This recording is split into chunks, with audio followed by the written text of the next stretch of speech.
like a chronic fatigue syndrome. And so like the last thing you want to do is get out of bed in the middle of the night when it's like snowing and it's freezing cold outside, but you like, but the dog has to go to the bathroom.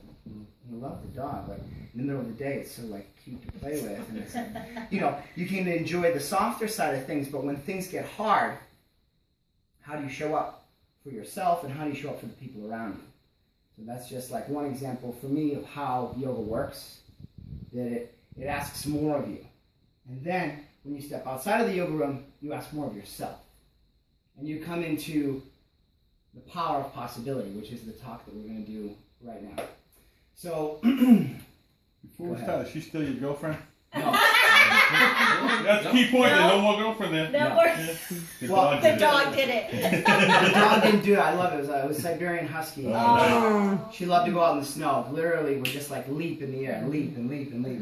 It wasn't the dog. It wasn't. I just want to make sure. It was the girl. It's actually, I'm just a few weeks out of that relationship, but I thank you for bringing it up. Paul, is it? Paul, yep. So that was a relationship. But it's just like having a best friend, and it's great to have your best friend.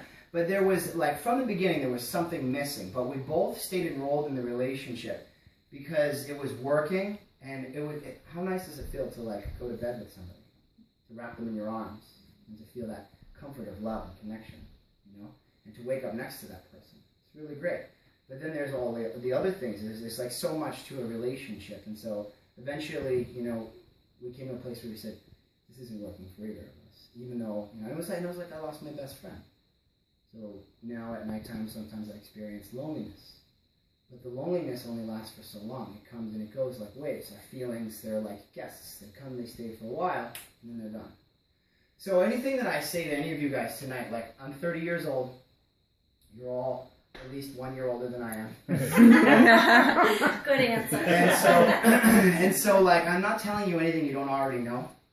My goal is to structure language in a way that it's direct and effective, so that maybe you can see things a little bit differently than you already do, or take what you know and organize it. And organize it so you can kind of better understand yourself. As human beings, we're the most complex organism on the planet. And we're born with no owner's manual. So we live our lives, we make mistakes, we burn our finger on the stove, and we finally realize don't touch the stove, you know, as we grow older and older. And then when we come into adulthood, it's like this whole process I'm learning of figuring out what works for me, what works in my life. And that, like, changes over time. I'm not who I was when I was 20. And I love 30, actually. When I turned 30, I was like, I didn't want to tell anybody. They were like, how old are you? I was like, I wanted to say 29, but it's like not. Like 29 and 30, they're like, are they really that different? But 29, like, sounded so much cooler. But like now I'm like really coming into 30. Just wait till 31. Yeah. 31's right around the corner. I'm 30 and a half already. I'm like counting the days. I'm like, I was 25 and I was like, I'll never be 30. 30's so far away. I don't have to worry about it. And then I woke up and I was 30, you know? And then so, you know, someday, hopefully, if I'm lucky, I'll wake up and I'll be older and older and older because life just seems to be getting better the more I start to figure things out. So the way that everyone views the world is different. Say we were all standing on a mountain. We can't all stand in the same place. Mountains have things like, you know, trees, there's leaves, there's branches, there's rocks.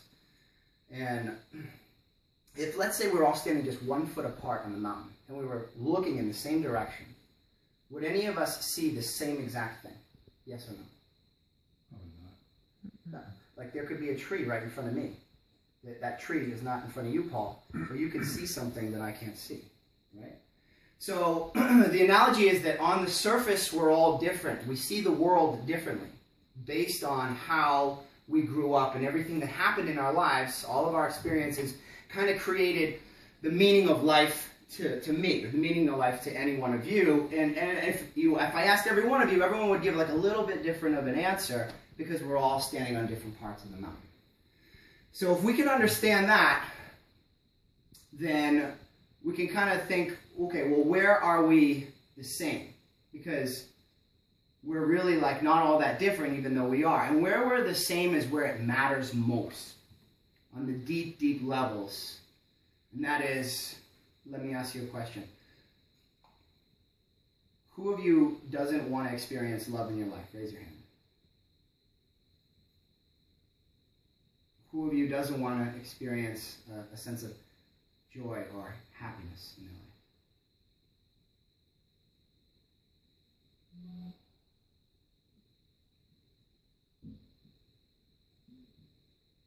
So in those two things, we know that we are the same. We want to be happy. We want to share love. And I think there's one more. We want to be peaceful. I don't know anyone that doesn't want to be peaceful. So when situations come up with the people that you love and the people that you care about, and you disagree, it happens all the time. You can't see things the same all the time. You can like agree to disagree. And if it kind of like gets into a situation where it gets heated, because we've all been in an argument, if you can come back home to the truth, and the truth is that that person wants to be peaceful, they want to be happy, and they want to have love. And you can see through the surface, right to the core, to their heart. And you can realize, you know what, this person is doing the best they can. And I love them. I care about them. And all of a sudden, the disagreement doesn't matter that much. Even if it is an important topic, that you know that you're doing the best you can. And they're doing the best they can. And a lot of it has to do with like how we get our needs met. And there's 6 ways that we have our needs met. And the first way is certainty. Everybody, to some degree, needs to be certain. All of you are certain of where you're going to go home and sleep tonight, are you not? Yes or no? Now, how would you feel if you didn't know where you were going to go to sleep tonight? Variety. That's interesting, like how things are. If everything was exactly the same, even though we're creatures of habit, variety is like fundamental. You don't want to eat the same food every meal, every day for the rest of your life, do you?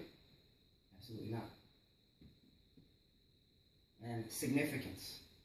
How good does it feel when somebody validates you? You did a great job. Since I was a little kid, when I would get my paper back from school and there was a sticker on it and it said great job, I was a sticker. And like even in adulthood, when I tell my mom like an ordinary victory of my life, and she's like, Michael, I'm so proud of you. Oh my God, that never gets old. So that sense of feeling significance is another one. And everyone's level of how much of which one they need is different, but we all need these things. And the next one is love and connection. That would be one thing. That it's fundamental to have love and connection in your life. The more love and connection that you share, you can kind of be a little bit more happy with who you are as a person. So like I know that I love to be loved. And I don't know about you, but I love sharing my love. Right now, this is the form of me sharing my love with you guys. Now, those are fundamental. Those will get you to survive life. But if you really want to, like, strive in your life, there's 2 more. And the first one is growth.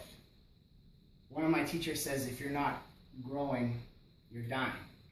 So it's like, how are you growing in your life? Like, for instance, you guys are doing a spring cleanse. In my opinion, that's a form of growth. What you're looking to do is to, you have all of your reasons as to why you're doing the cleanse. And it's because you're looking to grow on the inside and to develop yourself. Like, when you eat clean, what happens? You have energy. We were talking about that. You can sleep better. The foods you eat at nighttime, you want to make sure you eat the right one so you can sleep.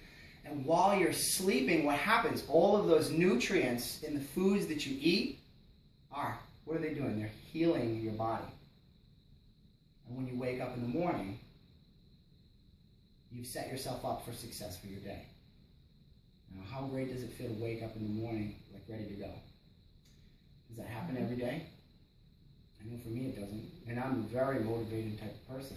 Still wake up in the morning sometimes and I'm like, But like you come to the root of why that is. So what this talk is really about is getting to the root of why we are the way we are so that we can understand it, set ourselves free from it, and create a new possibility, to create a new way of being, that it's entirely possible for everyone in this room to reinvent themselves. And it all comes to language. All of it exists in language. Even when we're thinking, we understand our thoughts through words, right? And those thoughts, the words, when we think about them, they create different feelings. You know, when you think about a particular subject, let's say that you love your job. You love your job. You think about going to work, and it gives you that feeling of excitement about doing it. Now, that's not really for everybody. There's a lot of people that don't really like their job. Now, I'll ask the question, like, if you absolutely love your job, raise your hand. I want you to be totally authentic and honest. Like, I know this group of people is the kind of group of people that absolutely loves their job. So, somebody share with me one thing in their life that they don't like, that they don't look forward to. Shoveling.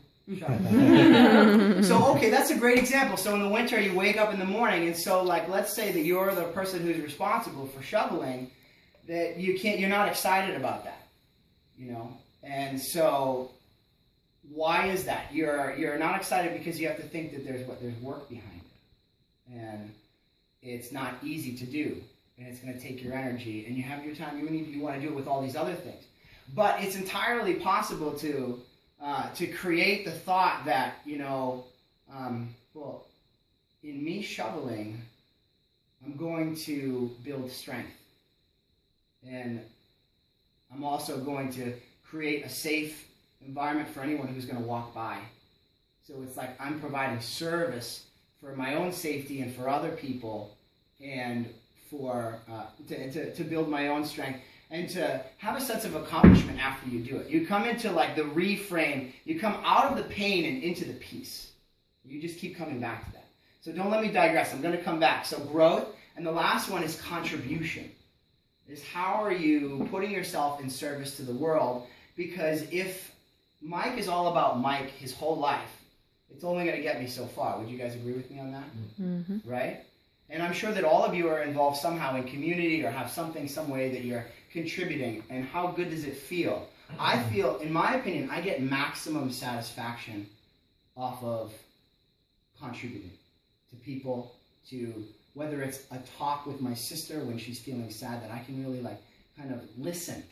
And maybe not even offer her advice, because sometimes in brother-sister relationships, like, she doesn't want my advice. She just wants me to listen, you know? And it's taken me 29 years to figure that out, you know? And so I just listened, and she said, Michael, thank you for listening. And that was the way that I could contribute to her life. It's like on that small level, and at such a greater scale. So those are the human emotional needs, and that's the way that I understand them. The way I study them from Tony Robbins. I'm sure you've heard of him. He's got some great work. And coming back into the foods that you're eating and waking up in the morning and living a life that is entirely of fulfillment, where you feel at peace and at home no matter where you are and where you go. And a big part of that comes down to your attitude. You know, and we were talking about the attitude towards the snow. So really, how, and I don't want this to be a talk about positive attitude, because like we've been hearing our whole lives, we gotta have a positive attitude. How many times have you heard that? You know, positive attitude. But raise your hand if 100% of the time you have a positive attitude. You know, I mean, that's not really possible to have it like all the time.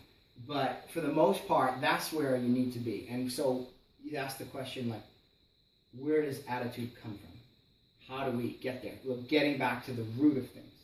So attitude, I think, comes from expectations. You set an expectation, and one, if you don't live up to it, you know, there's a certain attitude you have. I failed.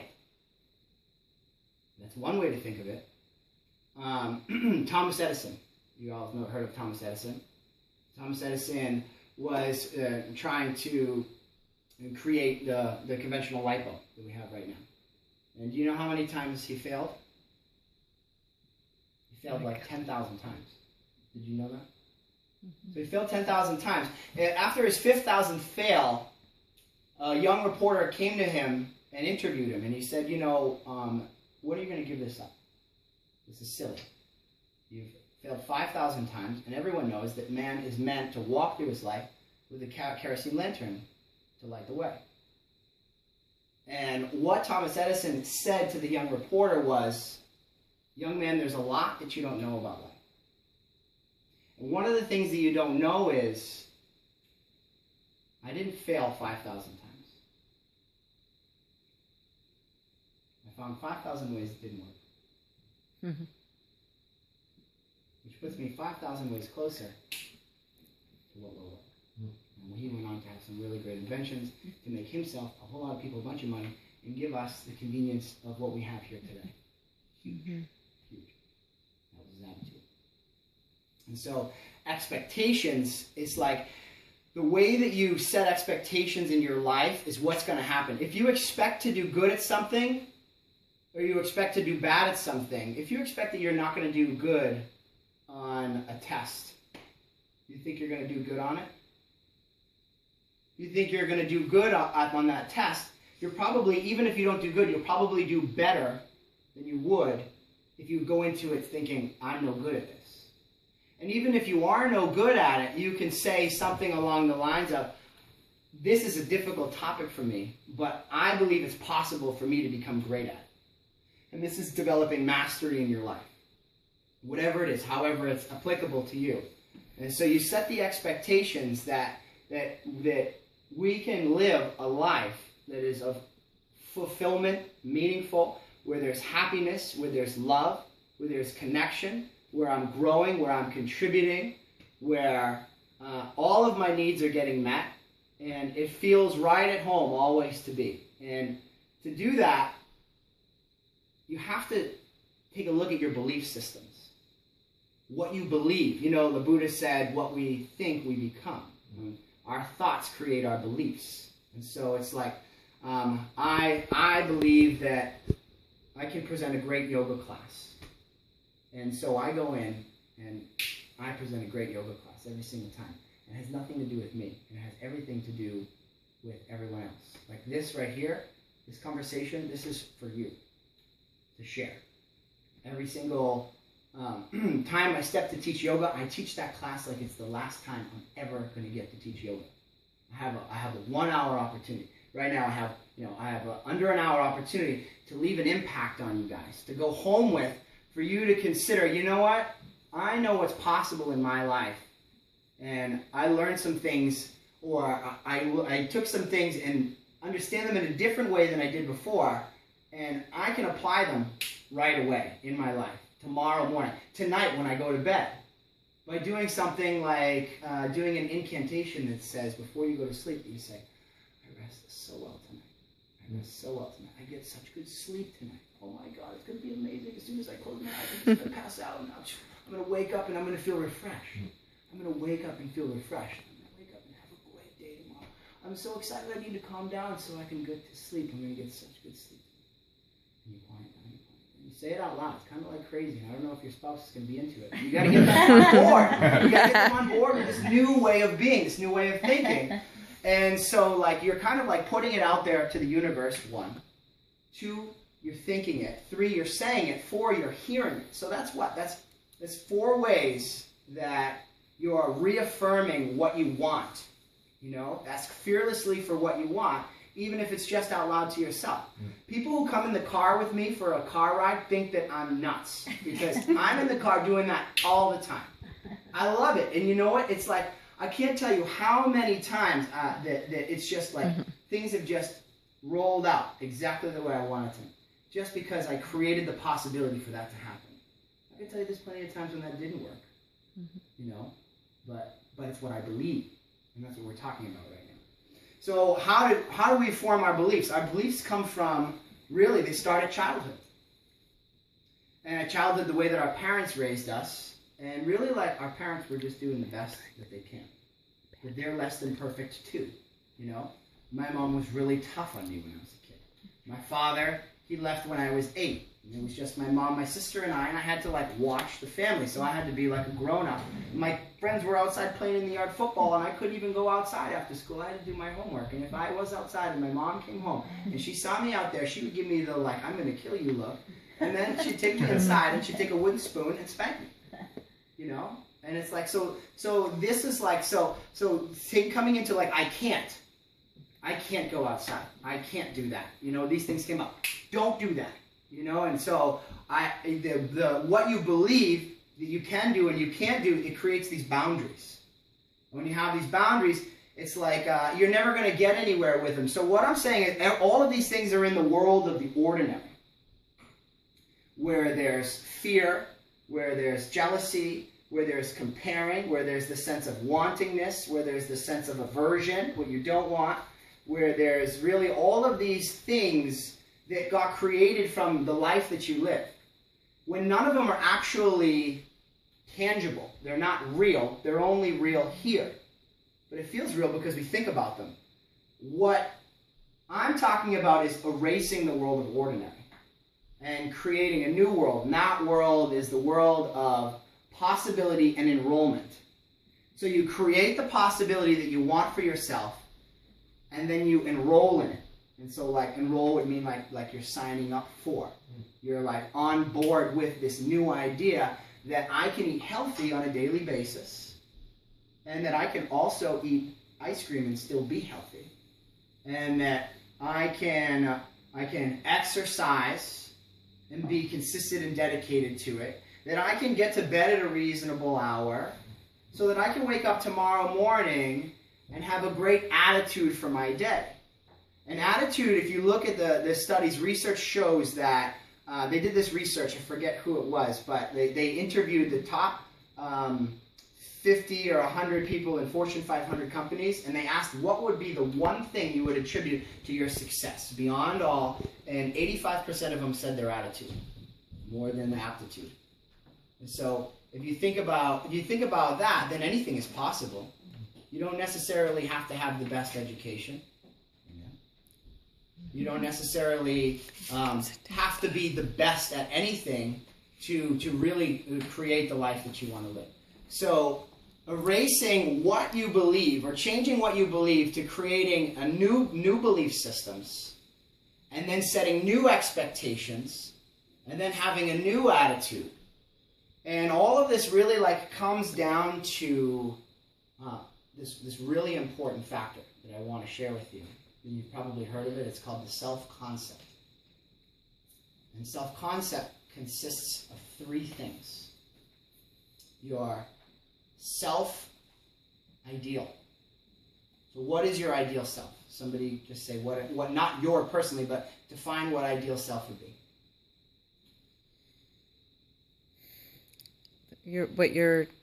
Your best version of yourself, like what you're trying to be.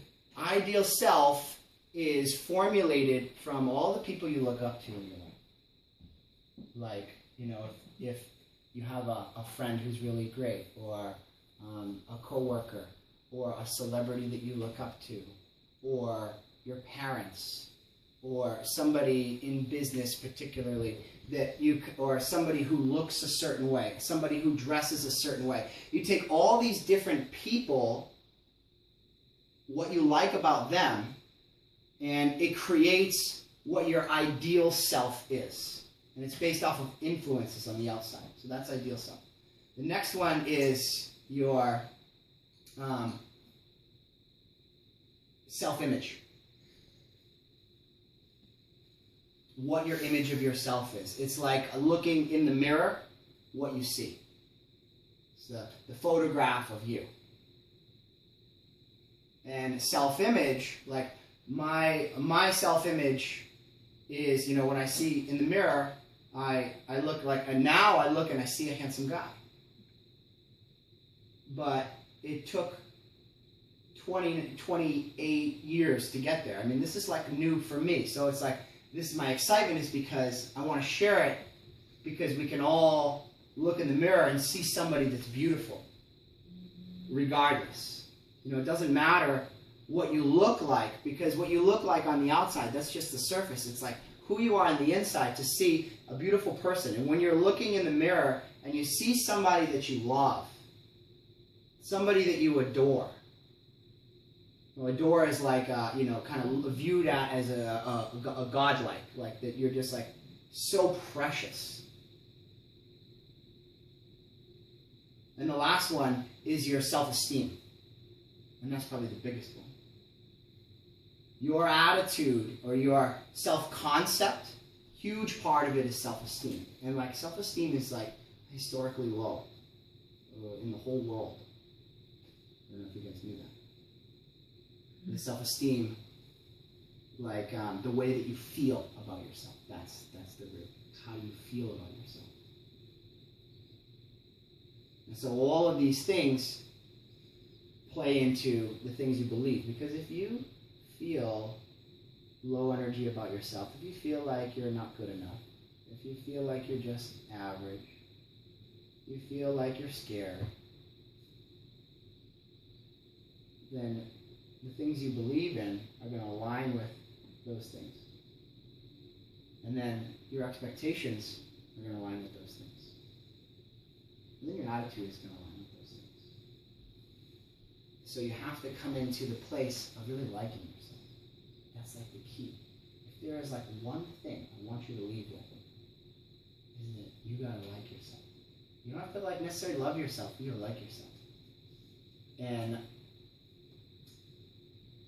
how do you do that?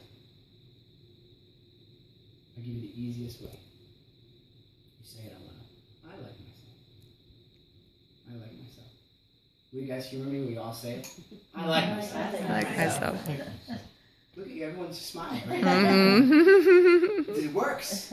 It works. If you're not feeling so good about your day and something just like hit the fan and it's everywhere and your life is just like in pieces, you come home to the truth of liking yourself. And it will slowly amp you back up. Like for instance, there's I do the I like myself, but I do it, I say it over and over again until I start laughing out loud. It's so ridiculous. And sometimes I'll like look in the mirror when I do it, but I'll be like, I like myself. I like myself. I like myself. I like myself. I like myself. I like myself. I like myself. I like myself. And then it's like, I really like myself. I really like myself. I like myself. And I like you too. I like you too. I'll be in the car like, and I like you too. I really like you too. I am so smart, fun, handsome, sexy. Yes, I am sexy. And I really like myself. I really like myself. And then I'm like, woo, what's next? What are we doing? I'm going to the next thing. I'm like, and then you stand tall in your life. And you've got that confidence, you've got the attitude that you need to go ahead and conquer any challenges you run into. And to continue to create these possibilities for what you want in your life without the limitations of fear, the limitations of failure. That's like the number one reason why people don't do anything. They're just like, oh, well, I can't do that. And then there's the same thing where there's that fear, well, what if I actually succeeded? And I'm sure that that's come across all of you. It's like Marianne Williamson, she wrote, our deepest fear is not that we're inadequate. And I know everyone knows this quote. I love it. I'll say it 1,000 times. It never gets old to me. Our deepest fear is that we're powerful beyond measure. And it is our light, not our darkness, that most frightens us. So it's like there's this possibility that we could be great, but that might be too much for me. We're kind of like where I am under the umbrella over here, where I'm not getting wet. And I know I'm certain about what happens under the umbrella, this metaphoric umbrella of your life that most people live under. And so the power of possibility is just takes the umbrella, puts it away and say, you know what, I'm not sugar. And I'm not going to melt. And I'm going to go and do this. Because you get this life and your heart, it beats so many times, so many days you'll wake up. And so you really want to, in my opinion, enjoy it and be happy. And I think that we can all agree that we want to be happy, we want to be peaceful, and we want to have love. And sometimes the people that we love most, somehow we lose happiness between them. We lose the peace with them, And we lose the love with them. And maybe it's only for like short periods of time, but like it's just like garbage gets in the way. And what I'm saying is that all that stuff in the ordinary world, you throw it away and you realize that on the deepest levels we're all the same. And that really we're doing the best that we can.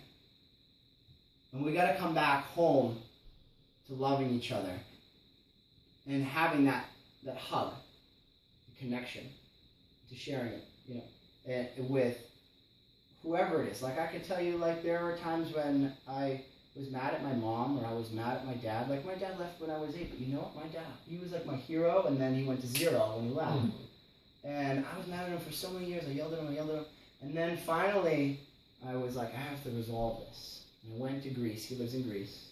And I saw him, and as soon as I saw him, I gave him the biggest hug. And everything, all of the pain that I went through as a little kid of my father not being around just totally disappeared. And I have this new possibility that I could have a great relationship with my father. And now I talk to him on FaceTime from Greece every week. And every time he talks to me, he's always smiling, he's always happy. Because he didn't leave me because he didn't love me. He left to get his own needs met. It wasn't happening between him and my mother. So I can't really like put him at fault for that, even though it kind of was like a terrible thing to do. He was just doing the best he could. And so if we keep remembering that, you can kind of like let go of resentment. Holding on to anger, what's that old saying? Holding on to anger is like drinking poison and expecting the other person to die. Mm-hmm. And there's so many people I know in my life that are like, nope, I don't talk to that person anymore. I'm like, in my mind, I'm like, are you kidding me? And really, if there's anyone in your life that's unresolved, I highly suggest you make a phone call and you enroll them in a new possibility for forgiveness, for building something new. And forgive me if I'm stepping on anyone's toes. That's something that's too bad that can't be forgiven. There are a couple exceptions. But for the most part, you can get past it. Because otherwise, it's always there in your brain. And that's like cancer. And it's killing you slowly. It's weight on your ankles that's stopping you from being home in the place of peace. Even if you're like, I just want to be peaceful. Well, if you have unresolved stuff with people in your life, you can't ever be totally at peace. I believe that. So you come clean with as many people as you can. Even if they're the ones who did you wrong, and you're like, I'm waiting for them to call me to apologize. I'm sure that everyone has someone in their life that's like that. Maybe you don't. Or maybe that's somebody waiting for you to call them. Who knows? Everybody's different. But resolve it. And then you get to go back into your life. And let there be this ability for you to invent yourself in a way that is way more glorious than what you thought was possible before tonight. And maybe you're living a life that's exactly what you want it to be, but I'm sure that there's some area of opportunity where you want to shift, develop, and grow. And contribute. And so, I really want that for everybody in the world. Everybody in the community, all of my friends,